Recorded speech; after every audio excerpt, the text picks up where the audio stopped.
Unbelievable. Unbelievable. Wow.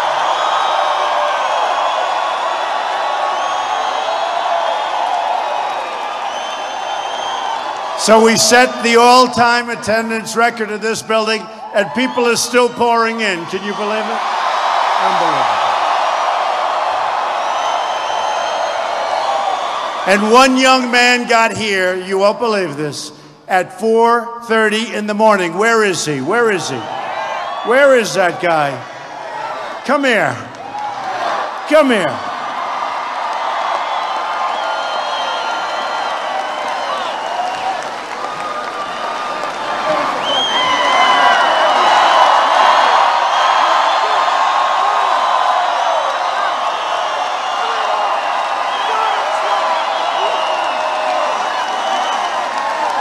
Wow. Boy, that was a hard hug. He's a strong guy, I want to tell you that. It's great to be here today in Laramie County and in the beautiful state which we're going to win of Colorado. Beautiful. On November 8th, we are going to win this state and we're going to win back the White House.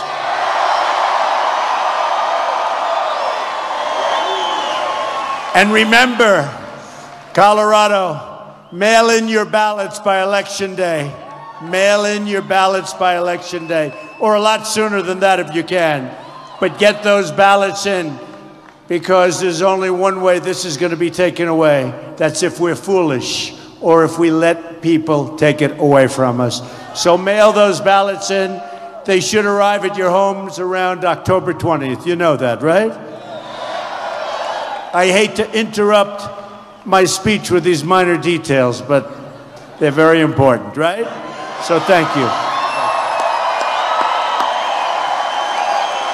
Get your friends, get your family, get your coworkers, visit our website, and enlist every last person. We can't let this go. We can't have 4 more years of Barack Obama. We can't.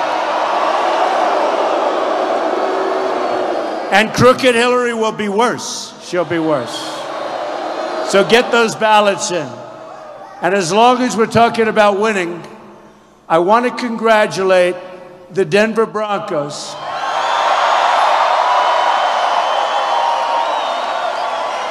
on their undefeated start to the season. And John Elway is a great guy. You know, I heard the coach saying he played golf with me. He's a good golfer, and he's an amazing guy. Coach, I want to thank you wherever you may be in this massive room. Where's the coach? Where is the coach? Coach, thank you, Coach. What a nice introduction that was. And the coach also is a big fan of John Elway, and John Elway is a winner. John Elway is a winner. So congratulations, and good luck again this season. What a team. What a team, what management. They're doing a fantastic job. I also want to recognize the most amazing people of them all, the incredible men and women of the United States military. They're all over the place. They're all over the place. I was just with a lot of the leaders this morning. We made a speech. We start off in Virginia. I'm going all over. It has been wild. But we had amazing people. We're now up to 19 recipients of the Congressional Medal of Honor have endorsed us. And we have 200, over 200 as of about 2 days from now, over 200 admirals and generals. And they have been unbelievable. Because they want to see things happen correctly, not the way they've been happening. We can't beat anybody right now. We don't beat ISIS. Can you imagine General George Patton? He's right now spinning in his grave. Can you imagine this? Can you imagine General Douglas MacArthur? We can't beat ISIS. They wouldn't know what you're even talking about. But I'll tell you one thing they wouldn't do. They wouldn't go on television to announce that very soon we're going after Mosul. Did you see that? They announced, we're going after Mosul. Why do you have to talk? You do it. You do it. Boy.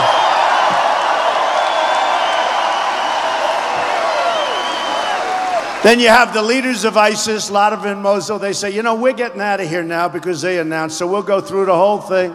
Death and destruction, and it won't be the success it should be. They've got to keep their mouths shut and get it done. And every general will say it.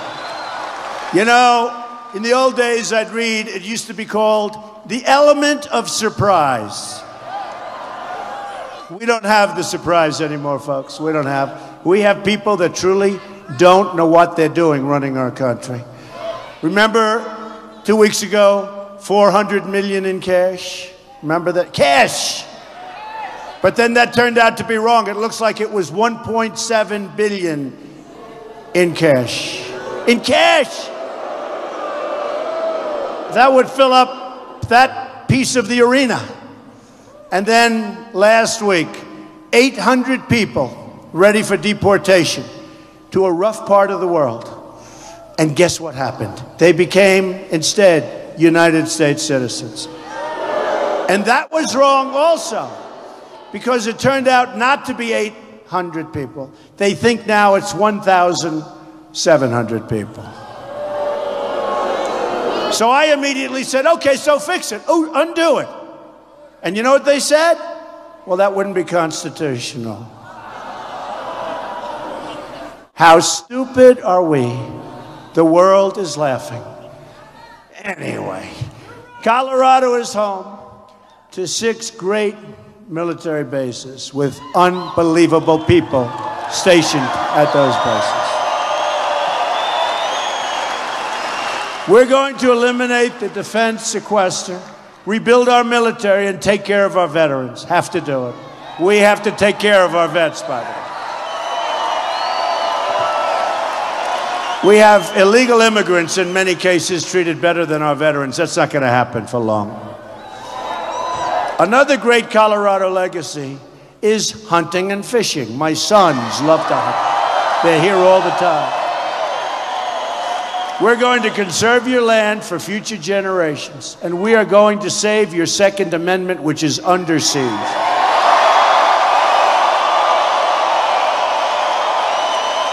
Under siege.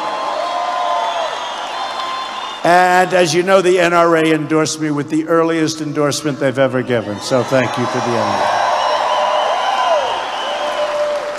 You gun owners better get out there and vote, I'll tell you. You better get out. You're not going to like it if they get in and all of a sudden rules and regulations are put in. It won't be the same. We have to preserve and protect our Second Amendment. We have to.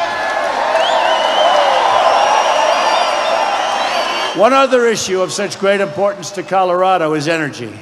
Hillary Clinton wants to shut down the mines. She also wants to shut down shale energy production, denying you billions of dollars in wealth and, of course, billions and hundreds of millions of jobs in terms of dollars. We can't let that happen. Remember, it was crooked Hillary who said, by the time we get through all of my conditions, I do not think there will be many places in America where fracking will continue to take place. It's a lot of people. That's a lot of jobs. And when we want to compete with other countries, we better not think that way, because we are losing out big league. She also wants to shut down oil and natural gas production.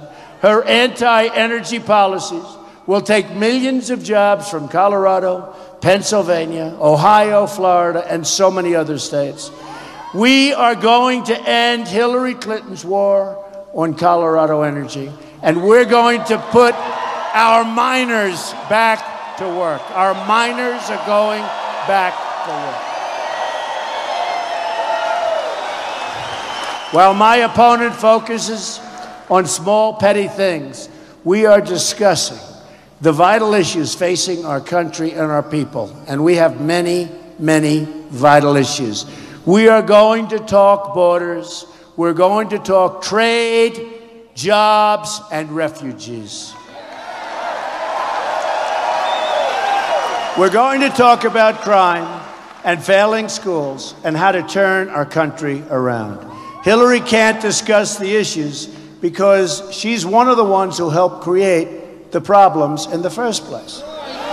All she can accuse the country of, and you saw that the other day and the other night, is racism and attack Trump voters and Bernie voters. Did you see where she attacked the Bernie voters? Bernie should have never made a deal with the devil. He would have gone down as having done something amazing, and now it was thrown out the window. And she'll do everything she can to distract from the issues and her enormous corruption and criminal conduct, a campaign of distraction funded by Wall Street investors and hedge fund managers. These special interests are counting on Hillary to keep rigging the system as she's done her whole career. All that stands between you and the country you want are Hillary Clinton's special interests. And all you have to do to beat those special interests is mail in those ballots and get out to vote on November 8th. That's all you have to do.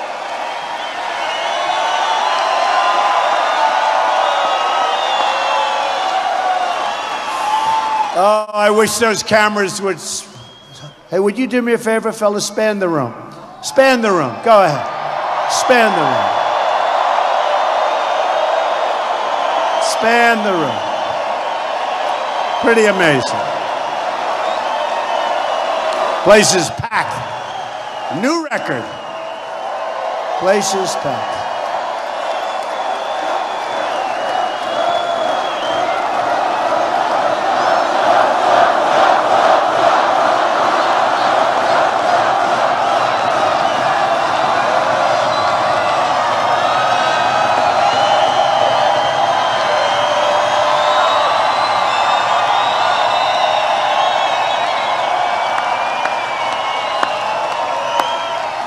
They never show our crowds, never. Maybe I'll just wade into the crowd. Maybe that way. They never. And in fact, tonight when you go home, because I just looked behind, the smallest section is right behind me, because we have the flag and the flag of Colorado. So all you see is my face and the few people, but they're going to become movie stars, very attractive people. You're not going to see this because they never show it. Because it's bad to show it, because if they show it, they're going to see what's happening.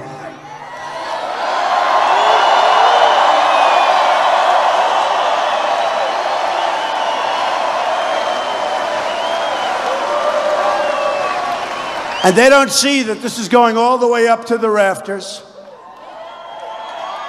And we love our flag, but I think I'm going to move it a little bit in this direction next time.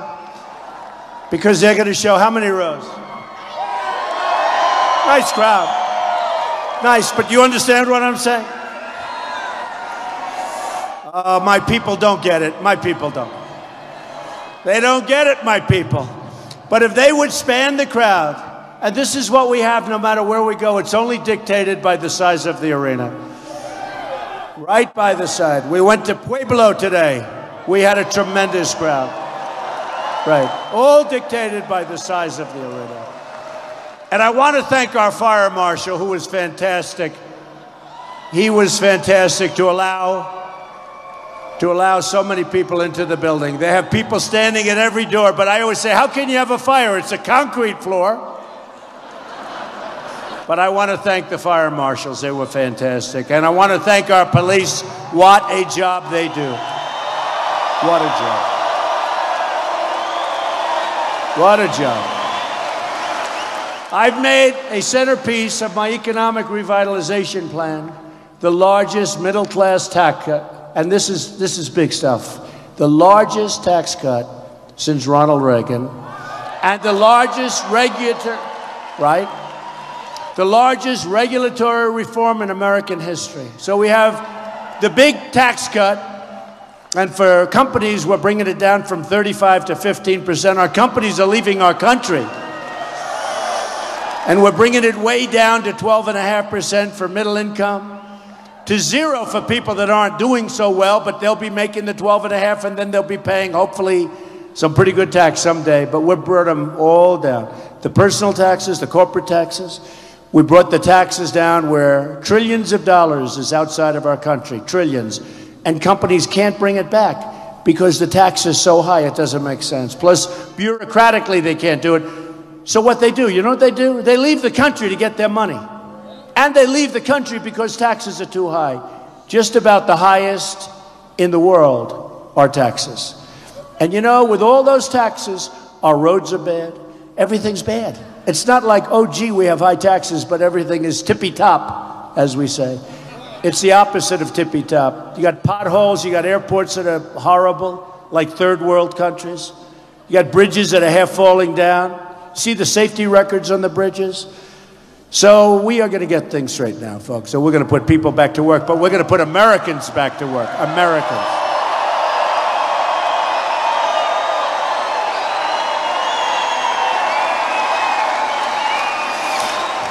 Oh, I'd like to move those flags over. Okay. So I've been...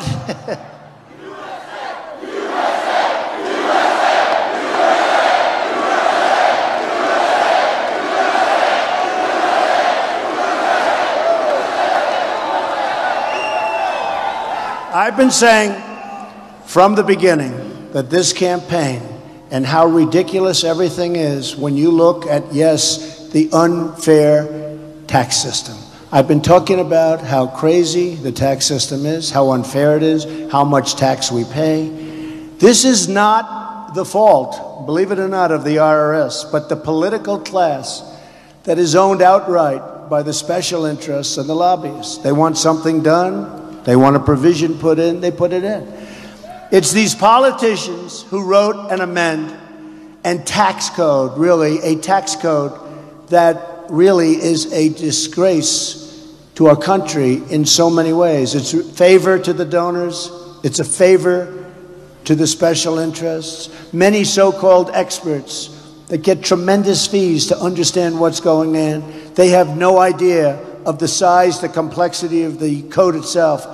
And thousands of pages represent unfairness. The unfairness of the tax laws is unbelievable.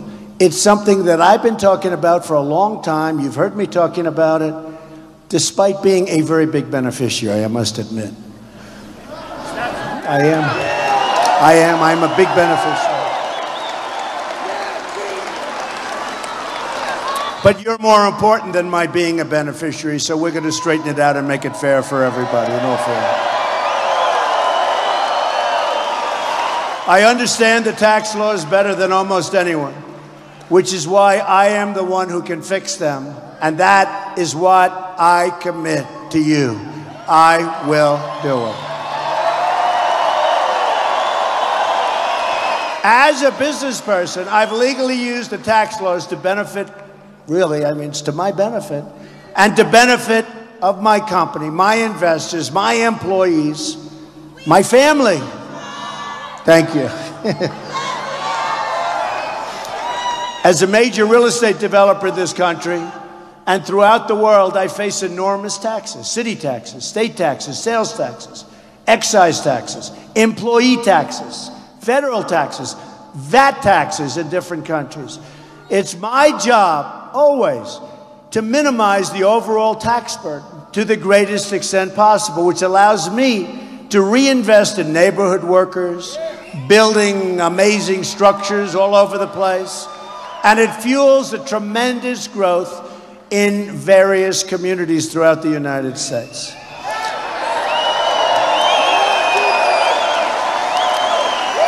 And by the way, George Soros declared $1.5 billion. He declared $1.5 billion in losses in 6 months. And in 2014, Warren Buffett lost $873 million. I wonder if they deducted that. Do you think? No, I don't think so. I don't think so. Why would they ever do a thing like that, right? Think they'd ever do a thing like that? I don't think so. That's just the beginning. I could give you numbers that you wouldn't even believe. Numbers far bigger than that, massive numbers. And we are going to do things to make our tax system fair and make our whole country a more fair place to live.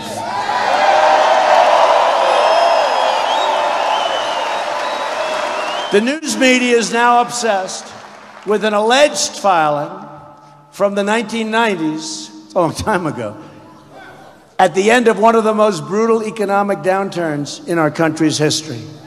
The conditions facing real estate developers in the early 90s were almost as bad as the Great Depression in 1929 and far worse than the Great Recession in 2008, which was nothing compared to the early 90s. What had been a booming economy in the era of Ronald Reagan changed dramatically, and the business landscape changed with it. Bank failures, the collapse of the savings and loan industry, the implosion of the retail market, real estate in general was a disaster. Many business people, including many of my competitors, some of my friends, were not able to survive.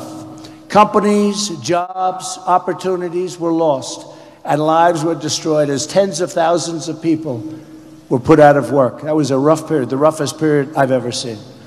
Some people say in many respects it was almost the equivalent of 1929, the disaster. Yet today my company is bigger, stronger, with far greater assets and more premium properties than ever before. My company has never been stronger, it's never been better. It is one great company. And I'm leaving for this. All these years you build your company. Somebody said, you know, he built this great company, some of the great properties in the world, and now, when he could be enjoying the fruits of his labor, what's he doing? I'm with you in a hot arena, making speeches. I'm with you in an arena that's about 95 degrees because it wasn't supposed to have this many people. It wasn't designed. That's supposed to be a hockey, nice, cool space, right? Or basketball or something. This is amazing. But I love doing it. And I must tell you, and I tell this often, people in this room, in many cases, were making more money 18 years ago with one great job than they're making today with 2 and 3 jobs.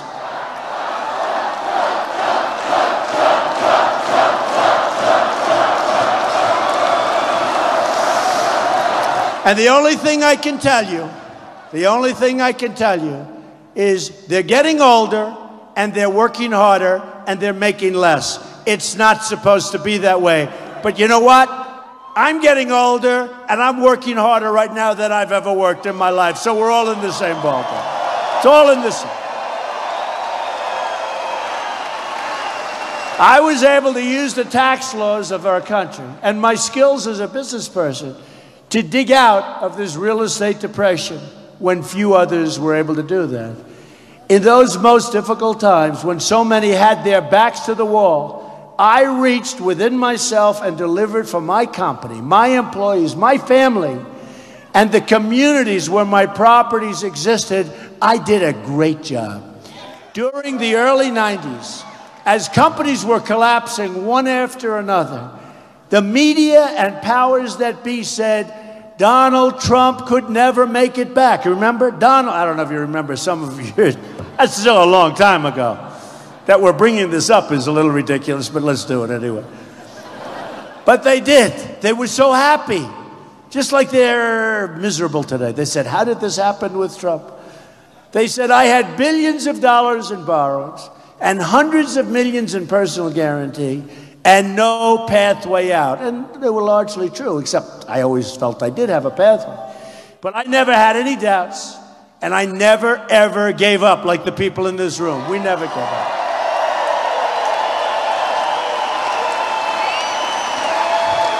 That's because I knew in my heart that when the chips were down is when I performed the best. It's when a lot of the people in this room, I know the people in this room.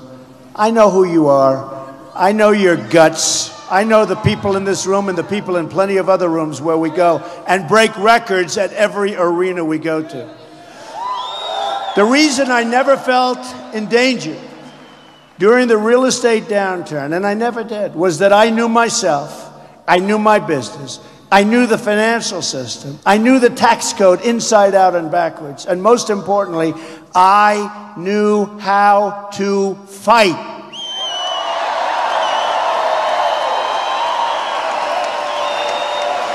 And that's what I am and what you are. We're fighters. And I'm now going to fight for you. We're bringing our country back.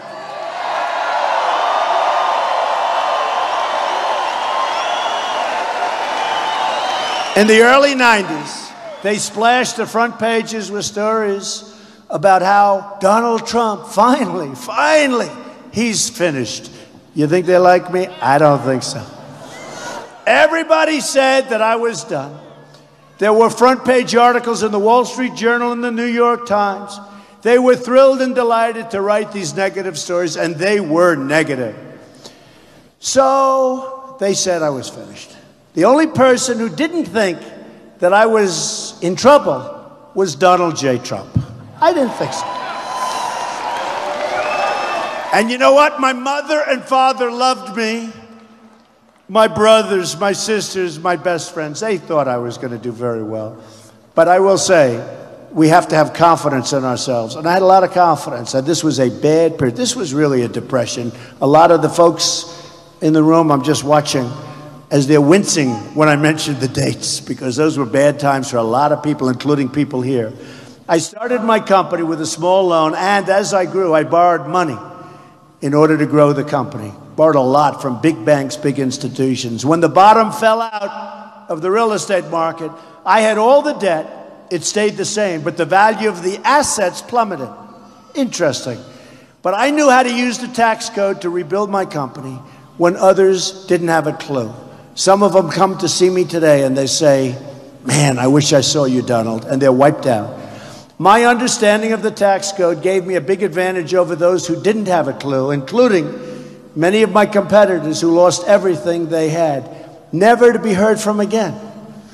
Now they're gone, I'm here, and I'm ready to turn things around for our country.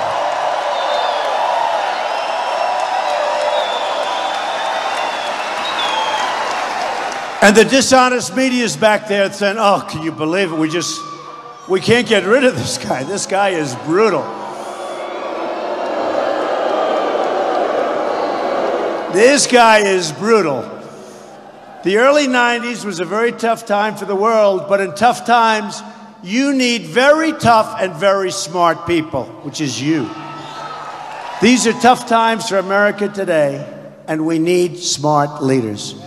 These tough times were when I performed my best and enjoyed it in a certain way the most. The economy and the banks collapsing.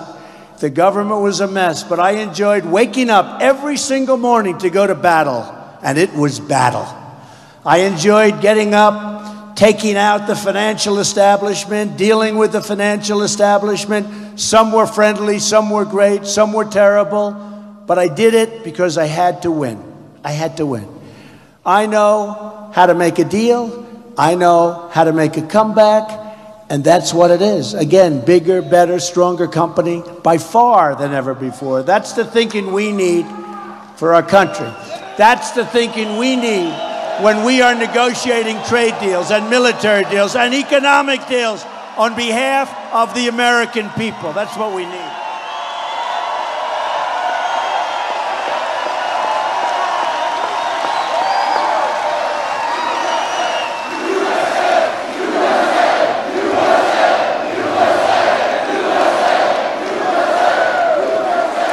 Put me into the boardroom as your representative, and I will deliver for you like no politician has ever delivered. Believe me. Believe me. We're going to deliver. We're going to deliver. We're going to get the best people in the world. You know, we have the greatest business people in the world. We don't use them. We use political hacks to negotiate trade deals. And frankly, it is disgusting when you look at what's happened to our country.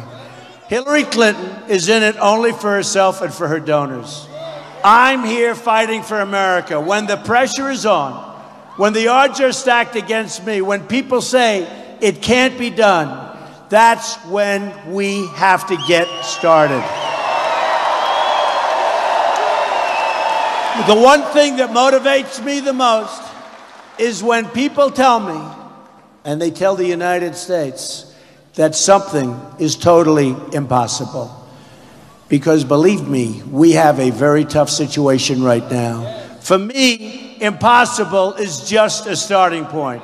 From the depths of that terrible real estate depression, I created a company worth billions and billions of dollars and created tens of thousands of jobs. Our company and our employees remade skylines, revitalized neighborhoods, rejuvenized communities, and hired thousands and thousands of American workers. On November 8th, America's comeback begins, and we are going to rise up from our present challenge bigger and better and stronger than ever before.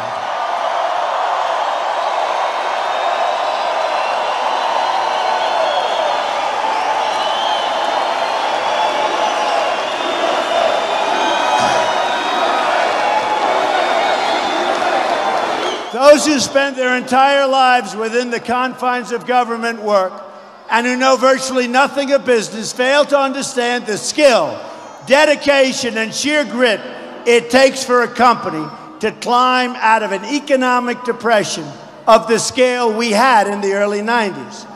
People like my opponent, crooked Hillary Clinton, whose only method of making money is by selling government favors and granting access to special interests, know nothing about how businesses succeed and grow. All you have to do is look at upstate New York and the terrible job she did. She said she was going to bring back jobs. She never did. It was a disaster, and it is to this day. Hillary Clinton has never created a single job in her life or added a single dollar of value to the American economy. Hillary Clinton hasn't made an honest dollar in her life. All she does is take from you, take from our country, and peddles influence to donors, special interests, and foreign actors for astronomical dollars, frankly, like probably never before. It's corruption of the highest order. Well, I made my money as a successful private business person following the law. Hillary Clinton made her money as a corrupt public official, breaking the law and putting her government offices for sale. By her own account, crooked Hillary left the White House dead broke, and now she and her husband have made more than $200 million without building a company or creating a single thing of value. I left private business for public life. Do you believe I'm in public life? Can you believe this? Am I a politician? I hope not. Because I understand our country is in bad shape and needs to be turned around fast. We owe $20 trillion in debt, doubled under Obama, and we run massive trade deficits on an annual basis, almost $800 billion in trading with the world this year. Think of it. We had a trade deficit this year, almost $800 billion. We have decaying infrastructure, failing schools, rising crime, a depleted military with the greatest people in the world there, but it's depleted in so many different ways, including its equipment, an open border, and an economy that can't create full-time, high-paying jobs. We are a divided nation, and each week it seems we're getting more and more divided, with race riots in our streets on a monthly basis. This is not the America that was handed down to us, and it's not the America we want given to our children.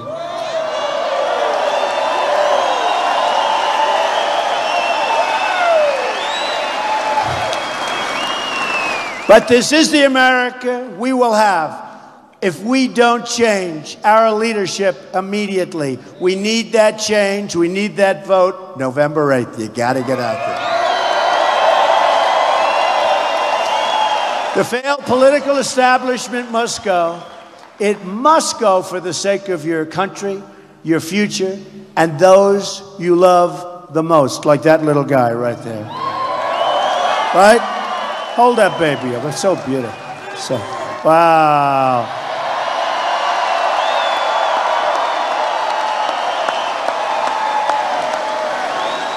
And he likes it. The people of Colorado know what it takes to rebuild this country. This is a state with a rich immigrant history and a rich Latino history. Though you hail from all regions of the world, you're united by this one thing. You are all Americans and great Americans. And as Americans, you're entitled to the same protections as every other American. Everyone lawfully living inside of our borders is entitled to the same things: safe communities, a great education, and access to high-paying, wonderful jobs. This is the change that we will deliver. Hillary Clinton has been there for 30 years and delivered nothing but failure. Look at her record. She's got experience, but it's bad experience. Her policies have brought death and destruction overseas and poverty at home.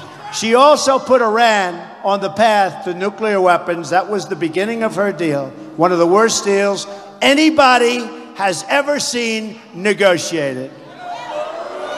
And on the path to a massive infusion of cash and resources, including the lifting of sanctions on banks used to finance their missile program, which is hard to believe. In America, she brought enormous poverty to all communities. She brought it to the communities and the inner cities like you wouldn't believe, but especially African American and Latino citizens. She turned a blind eye to rising crime and has no solutions for the suffering people of Chicago, Baltimore, and all over the nation. You see what's happening. Chicago, thousands and thousands of shootings since January 1st. Thousands. Instead, she attacks the police. And by the way, I've gotten the endorsement from virtually every police group.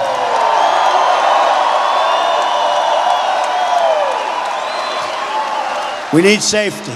She opposes school choice and wants to trap poor African American and Latino children in failing government schools because she wants the money from the teachers' union to keep pouring in.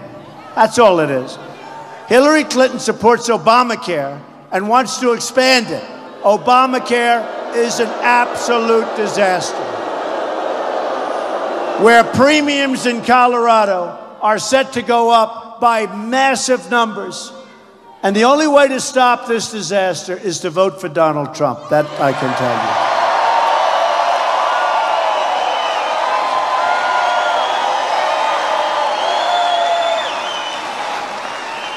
Hillary Clinton also supports the terrible trade deals like Bill Clinton's NAFTA, one of the worst deals ever made in the history of trade, and China's entry into the World Trade Organization. And next, she wants the Trans-Pacific Partnership, the deal she calls the gold standard, which she lied about during the debate, and she said she never said that. But of course, Lester Holt never questioned her. All he does is question me. Colorado has lost more than 1 in 7 manufacturing jobs since the NAFTA and China deals. But while you've lost out, Hillary Clinton has raked in cash from her contributors. She and Bill have made $150 million in speeches, and she's not a good speaker. It's amazing. To special interests. They gave 39 speeches to big banks, including $2 million in speaking fees from Goldman Sachs. I would like to see what the speeches said. She doesn't want to release them. Release the papers, Hillary, release those papers. And never forgot Hillary's deal that allowed Russia to get 20% of America's uranium, and it cost them dearly. They got a lot of money for that one. To hide her corruption, Hillary Clinton put her emails on an illegal server, a secret server, think of it, open to foreign hacking. Then she deleted and bleached, and nobody bleaches because it's such an expensive process, you just don't do it. Most people, even sophisticated people, never even heard of it. She bleached and deleted 33,000 emails after a congressional subpoena. So think of this. She gets subpoenaed And after she gets the subpoena, she deletes all of her emails. Wow.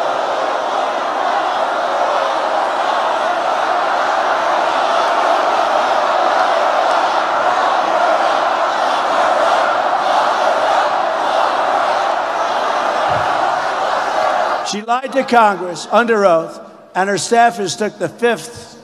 Do you remember that? So many people took the Fifth Amendment, there was nobody left. They all got immunity deals. They all got immunity. I mean, what did she have? 5. There was nobody else they could go after. They all had immunity. They shouldn't have wasted their time. If they're going to give them immunity, what are you wasting your time for? It's worse than Watergate. It's a bigger deal than Watergate. But unfortunately, the media doesn't want to follow it. The investigation of Hillary Clinton was rigged. It's a shame, and I must tell you, it's one of the saddest things that many of us have ever witnessed in this country. We've become a banana republic, and today we learned that the FBI made a side deal with Clinton's top aides to destroy their laptops. They said, it's okay, destroy your laptops, get rid of them. What is going on, right? What is going on? Clinton is the ringleader of a criminal enterprise that has corrupted our government at the highest levels, and the American people have one chance to stop it, and that is with their vote. People have had it with the years, the decades of Clinton corruption. Remember? Impeached for lying, can't practice law. I mean, what are we doing, folks? What are we doing? Although the good news, it seems like we're up in Colorado. That's good. And we're up in Ohio. And we're up in North Carolina. And we're up in Florida. We're up in a lot of places. And they're spending, in some cases, 50-to-1 ads. Ads. 50-to-1. So how can you be tied or up when and the ads are so false? Some of them are a little bit true, but they're so false. This will be the year the American people say enough is enough.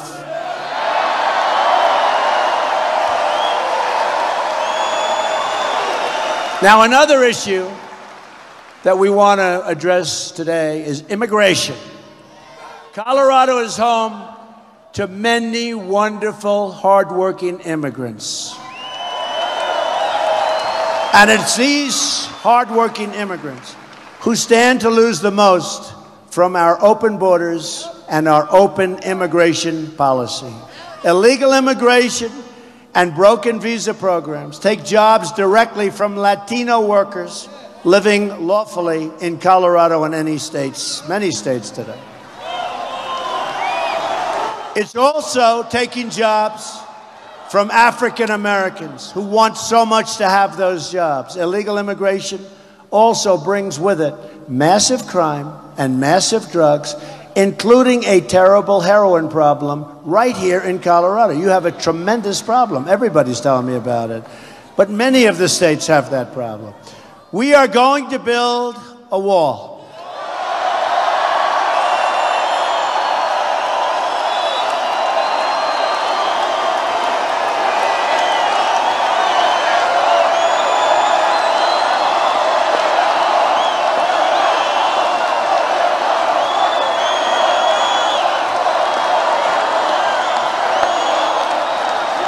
And we're going to stop the drugs, the gangs, and the violence from pouring into Colorado and from pouring into our country.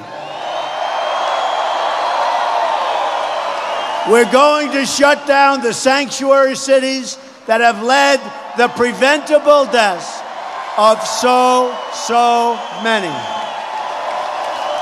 Cases like Kate Steinle, murdered in San Francisco by a 5-time deported illegal immigrant. Or cases like Sarah Root, killed by an illegal immigrant, released at the border by President Obama, and then released again after the killing. Or my friend Jamil Shaw, who lost his incredible son, talented son, beautiful son, lost to an illegal immigrant that shouldn't have been here. Or cases like Marilyn Ferris. Marilyn was a 64-year-old Air Force veteran who was sexually assaulted and beaten to death with a hammer. Her killer, an illegal immigrant, had been arrested on multiple occasions, but was never, ever deported. There are over 2 million criminal aliens in this country, and we are going to get them out of our country, and we are going to get them out quickly.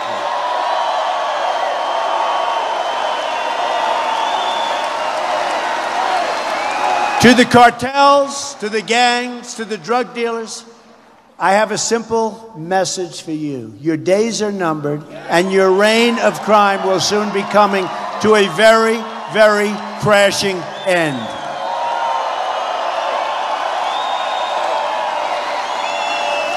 With that being said, we also have to keep our country safe from terrorism. The terrorists who planted the bombs in New York and New Jersey just last week, and who carried out the mall stabbing in Minnesota, were foreign nationals admitted into our country, as was the mall shooter in Washington. Or look at cases like the Boston bombers, you remember them, here on asylum, or the San Bernardino shooter here on a fiancé visa. Sounds so nice.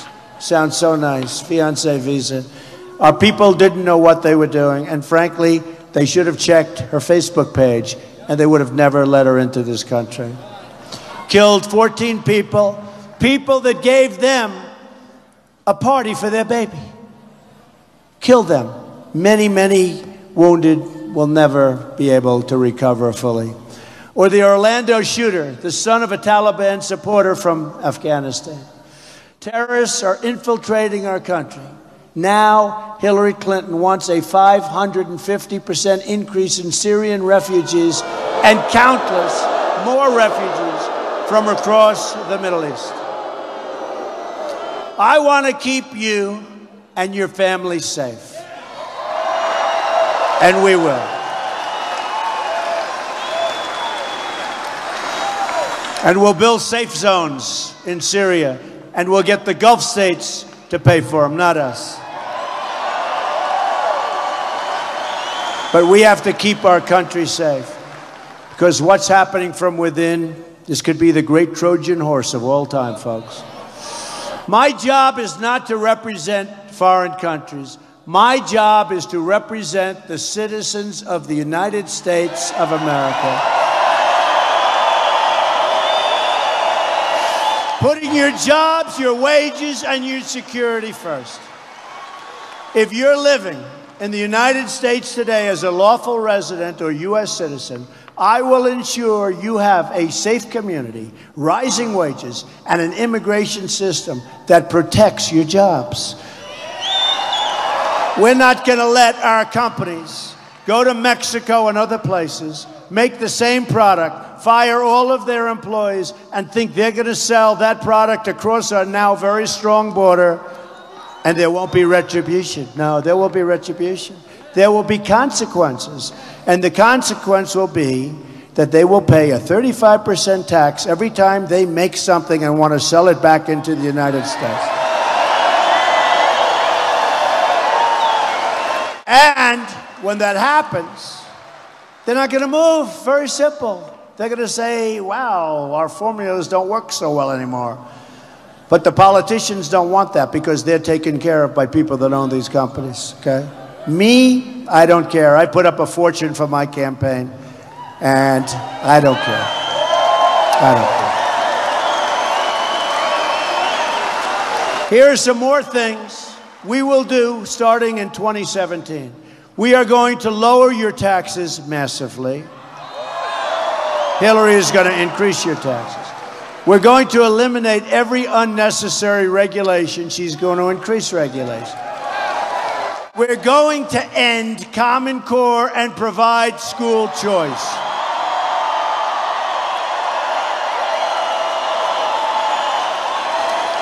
We will repeal and replace job-killing Obamacare.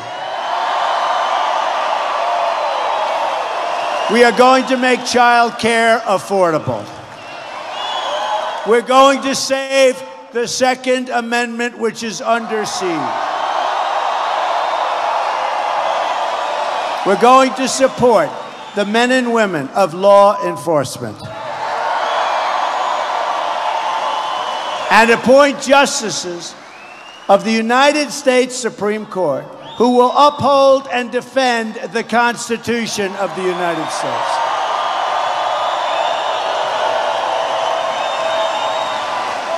We are going to rebuild America. We are going to revitalize America. We are going to unite America again. Imagine what our country could accomplish if we started working together as one people, under one God, saluting one American flag. Can you imagine? Together, we will make America wealthy again. We have to do that. We will make America strong again. We will make America safe again. And we will make America great again. Thank you very much. God bless you. God bless you, everybody.